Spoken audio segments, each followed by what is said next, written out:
Welcome back to the Nullified Take channel here on YouTube, where I've got the TNT takes for you on Australian Survivor Heroes vs Villains episode 20. That's right, I'm back. So let's get straight into the top 5 takes here for this episode. It was an extremely straightforward episode, to be honest with you, because we all knew that George has been running this game. He's now gotten rid of his biggest adversary in this game towards the end game, and that's Hayley, someone that he felt like he needed to get rid of ASAP because she was coming after him in the game. And I do think at this point, maybe strategically, she's the only person that could have been someone that could have been a rival to him in this game. But getting into takeaway number 1, we see a little bit here that Simon's game is really in a bad place, and he knows it. He talks about the fact that maybe having a non-strategy is his strategy in the game, and that is something that he could pitch to the jury at the end. I don't know how the jury will receive such a pitch if he actually does get there, but he's been doing something right in between doing everything wrong, because he's still in the game on day 40, 41, and he's won some key immunities, having 4 individual immunities to his name at this stage in the game. You got to say one thing about Simon, you know, like I've talked about him a lot on this top 5 takes, and it's probably because he's been the biggest player outside of George, and that rivalry between him and George has been fun to watch throughout the season to see who's going to get on top of the other. But I think George has been winning that for a very long time in the game, and Simon has just been hanging on by a thread. But I really do admire his fight, the fact that he's not giving up.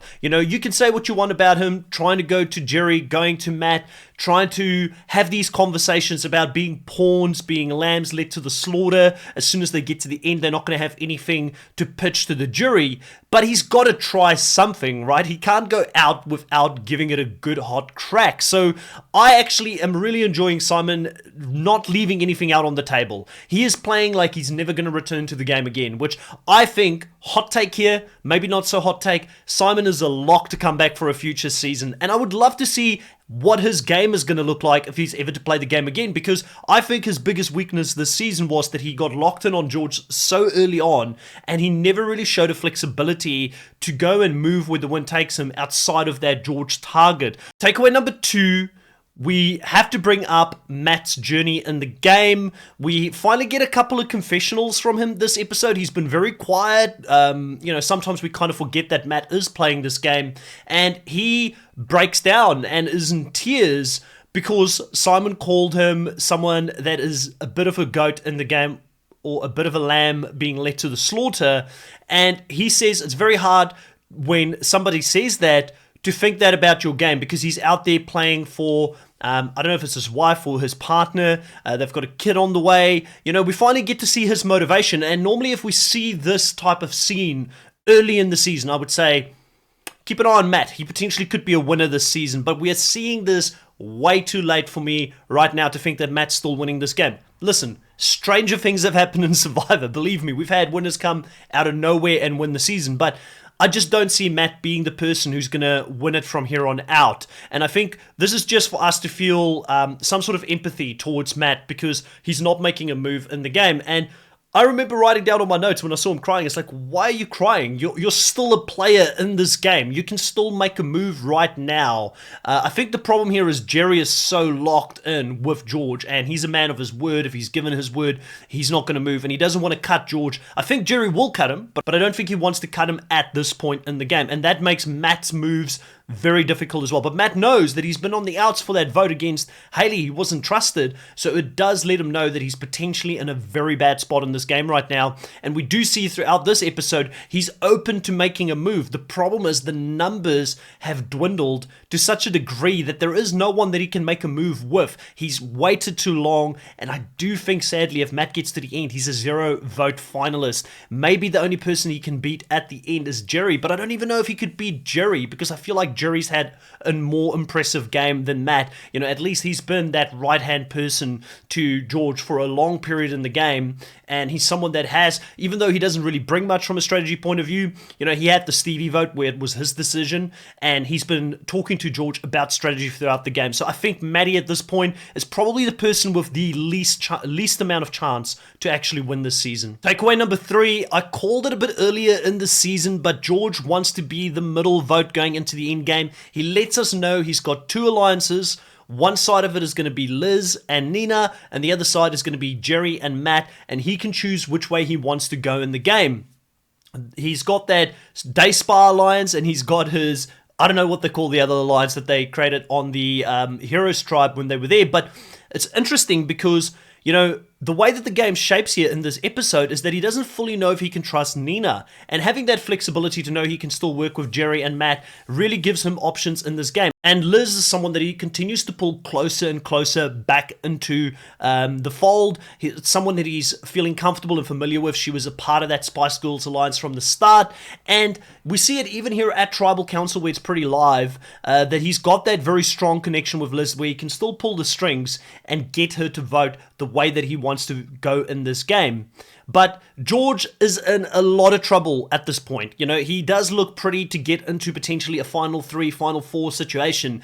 But like he says in this episode, his game is so elevated above the rest. Like, clearly people are starting to notice. If they go to the end and Simon is continuing to put that pressure on, he might not be the King Slayer, but he might put pressure on someone else to become the Kingslayer by saying things like, if George gets to the end, he wins. His game has been the most impressive. You know, that is something that people need to think about. $500,000 is a lot of money going into the end game, and I think George is going to find it hard. I still think George is losing this game because he needs to win challenges, and I don't think he can win challenges moving into the end. And if he does lose it, we will have to look back at this and say it's because George did not know how to manage his threat level in the game. He wanted to be the showman. He wanted to be in the front. He wanted to be this bombastic player, and there is consequences for being that player in the game. I love watching it, but the consequences are you're probably going to get cut as you go into the end game here. People are not going to give you an opportunity to pitch your case to the jury. All right, we have a good old-fashioned showdown in the immunity challenge. It is one that is of endurance as we get into takeaway number 4 here.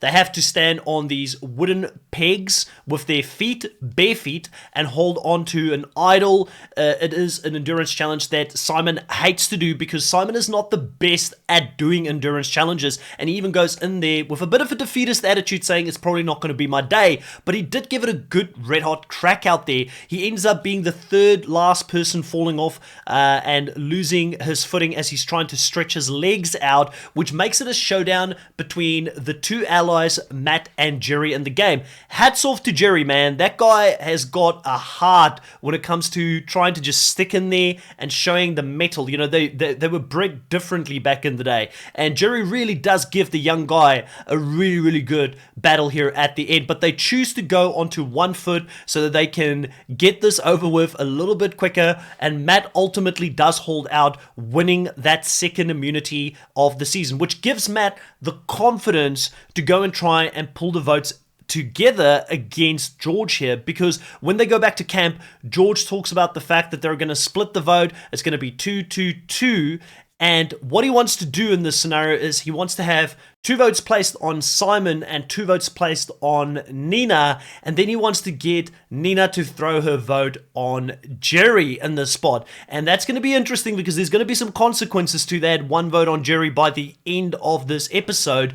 But overall, this is the point where Matt looks at it and says, well, I only need 1 extra person to vote with me, and he tries to get Simon and Nina to come with him to vote against George in the spot. But it's not going to work out ultimately for them, as people still are afraid to take the king out in this spot, and George reads him pretty well at Tribal Council. So moving on to takeaway number 5, we have another live Tribal Council. When we look at Survivor Australia, Australian Survivor Heroes versus Villains, why has it been so exciting? It's because of these tribal councils being as live as it is. We see votes being switched up at the last minute. Again, it happens here in this episode where in the tribal council, George feels very uncomfortable. He notices that Simon and the likes of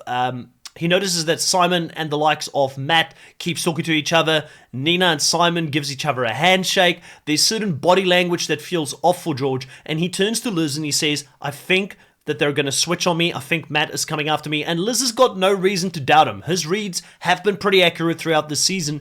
And George does something very interesting here. He speaks to her in Russian, and I think the reason he does that is to just create that familiarity with her and continue to work on that bond, him reaching out and trying to speak to her in Russian is probably something that she's taught him a couple of words, I'm assuming, on the island. So that's how they've bonded. And he kind of plays that emotional card, knowing that Liz is an emotional player in the game. And she immediately is willing to switch her vote with him, which ultimately means by the end of this episode, they had 5 votes on Nina, I believe, and 1 vote on Jerry. So clearly Matt at some point either told him, vote for Nina, it's between you and Nina. That's Simon, that is. I think he told him to vote for Nina.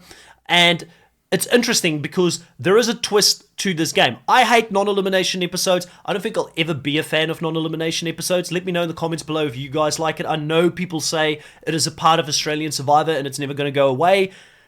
They've tried to do better things this season. They've had better twists. But this is a non-elimination episode. Nina gets sent to Survivor quarantine or exile, and Jerry, the second highest vote person, also gets sent with them to the exile spot, the isolation spot on Survivor. And it's interesting because they can't get food for themselves, they can't get water for themselves, so they're going to be like relying on the tribe to do that for them. It's almost like being in prison out there where they can't leave their designated spot.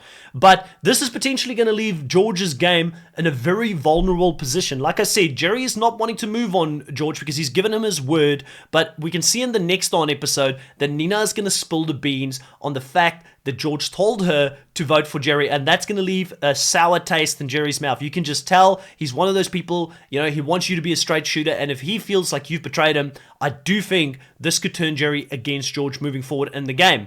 It'll be interesting to see how this game plays out. It's been exciting. We've got another episode coming up on Sunday. I can't wait to talk about that. If you do enjoy this content, if you want to see more top 5 takes in the future, please consider subscribing. I hope I earned that subscription today. Please consider liking, putting the notification bell on, and please remember to leave some comments below. I love reading those at a later stage. If you want to see a more in-depth analysis of these 2 episodes, be sure to join us on Thursday evening, 8:30 p.m. Sydney time, as we talk about these episodes on our podcast and live review. For now, grab your torches, head back to camp. I'll catch you guys next time. Bye.